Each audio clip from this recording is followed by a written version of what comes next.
Т-150 – легендарен трактор. Хиляди го знаят с уважение и не желаят да го заменят с друг. След модернизирането му става най-комфортен и изгоден. Вижте как. Как модернизираме Т-150 и той става нов европейски трактор с лесна, евтина поддръжка, без електроника.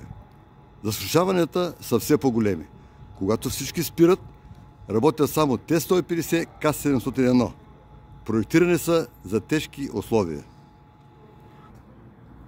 При модернизирането остава рама, блок на двигател, скоростна кутия. Всичко друго, до най-малкия болт, е ново. Оригинални части.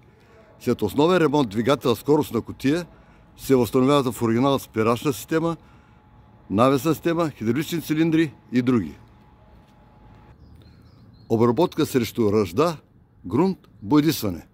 Монтаж нови диференциали, воден радиатор, помпи, акумулаторна кутия, капота, нови са всички маркучи, нови хидравлични връзки, нови странично изнесени филтър и азпух.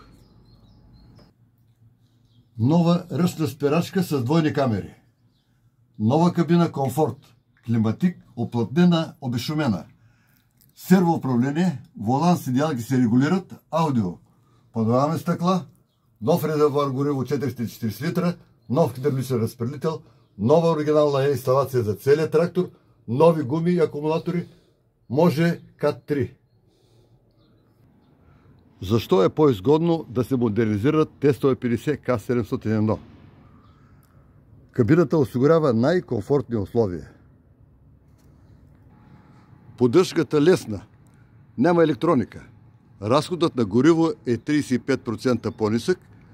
Друсането на Т-150 е по-малко, защото рамата е чупеща. Възможност за навигация. Съотношението цена-конска сила е 4 пъти по-добро. Модернизираните от ТОС трактори и всички ремонти са с гаранция. Може и лизинг.